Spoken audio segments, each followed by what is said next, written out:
Hello, my darling.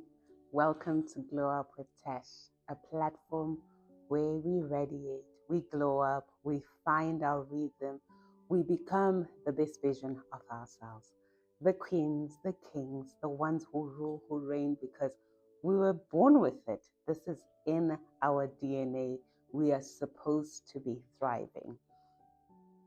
But as life would have it, sometimes it throws curveballs on us and we feel like, I don't have this, I don't know what I'm doing, I can't figure it out. But on this platform, we are resetting and we are finding our blueprint and going back to the drawing board and becoming the version that we've always been. And that is the winning version. So I'm so excited to have you here, and I hope that you are well wherever you are.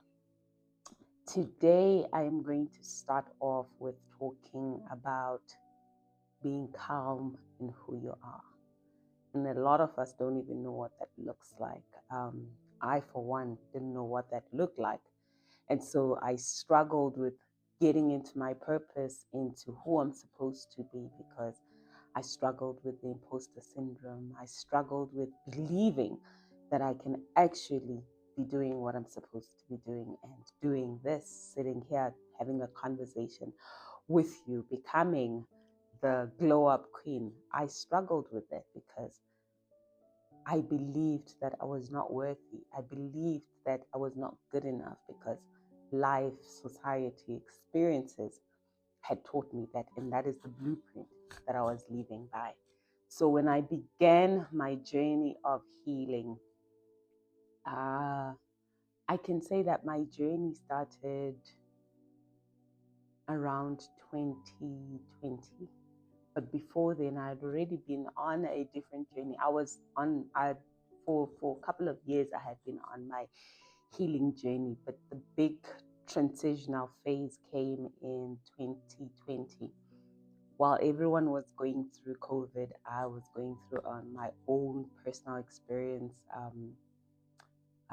My marriage was ending in that season, and I was really faced with, okay, you've been doing the healing journey from about 2017, but now it's getting real. You now have to really look at yourself in the mirror and say, who am I? What am I becoming? What's going on? What's going on with this life? Because I can't seem to figure it out. And so while everything was happening, I began to ask God questions about who I am, what I'm actually supposed to be doing. I mean, like, I don't even know who I'm supposed to be. So on that journey, that's when my becoming uh, journey began.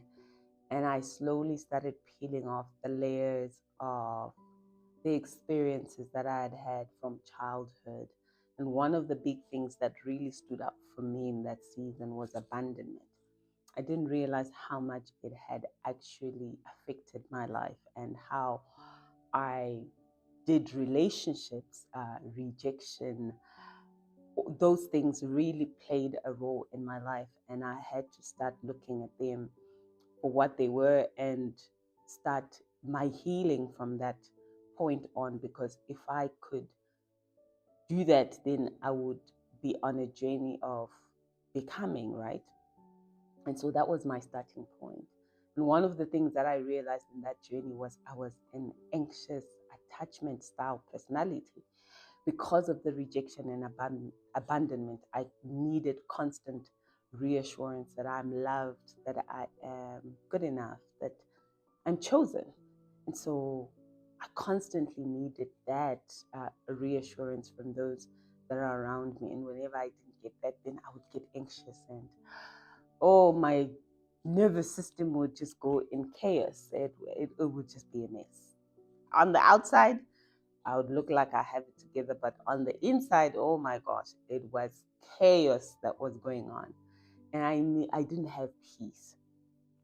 And even though I've always been a bubbly and happy person, I don't think that pure, that peace, when they say the peace of God that surpasses all understanding, I didn't have that. I would have to constantly remind myself, be at peace, or you are at peace. But just having it, there are people who they just walk into a room and you can just feel their presence. You can feel the peace, the calmness within them. I don't think I was that person at all.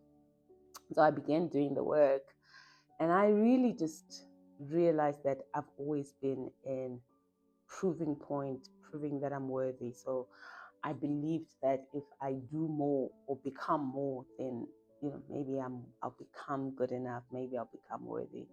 And so I was always consumed in trying to prove myself and working hard and just chasing after everything else and wanting those things to validate me until I just got exhausted. I got tired. I had no energy. I had no capacity to keep going at that level, to keep doing it at that level.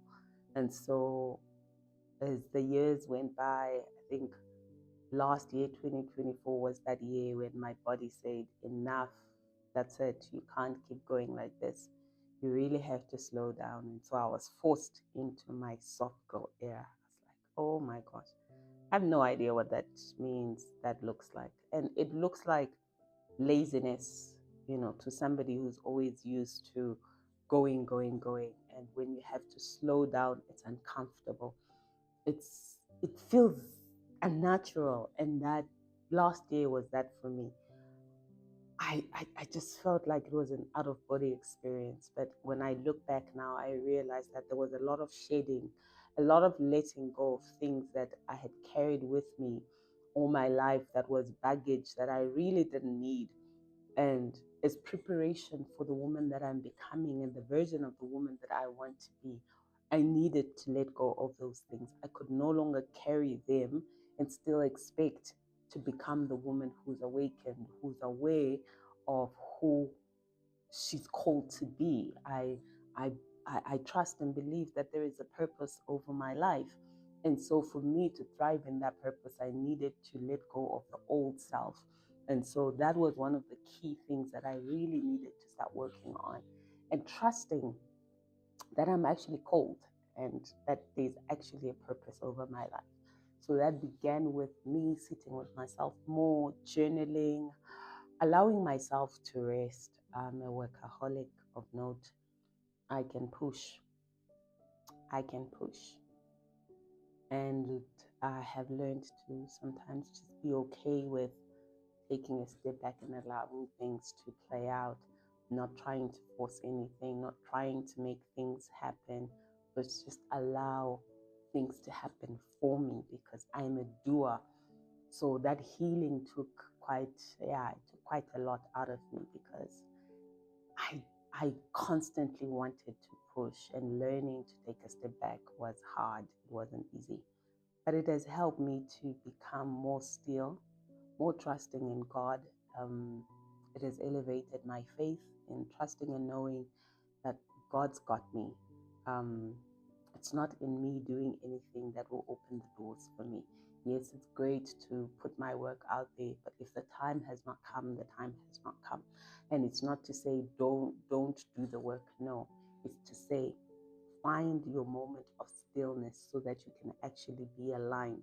You can hear clearly because when you hear from God and He gives you the blueprint and the direction of where you're supposed to be and how you're supposed to be moving in the season that you are actually in, then it makes it even better and easier for you to move and actually be in the right place at the right time so that the right opportunities come knocking on your door and that you are actually physically, spiritually, emotionally, mentally ready for these opportunities. As I look back, I realized that I was not ready for the woman that I was supposed to become. So I had to go through that season of shedding, of letting go, so that I can learn this woman that I am and actually allow her to rise up, to surface and show herself so that I can know that I am truly ready to become and embody the version of the woman that I am.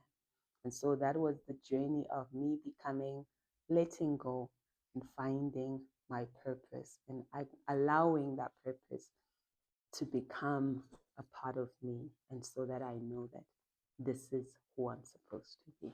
This is the beginning of our journey as we embody ourselves, we heal, we let go, we release, we take a moment to sit still and allow the process to transform us, because in that transformation, like a caterpillar, a butterfly is birthed out of that.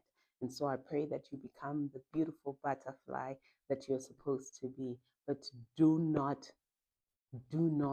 I repeat, do not fast track the cocooning period, because you need it.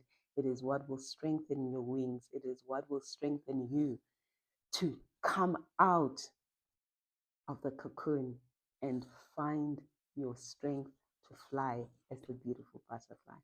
I love you. Let's continue glowing up. This is our safe space to become, to be, and to rise and shine. Mwah.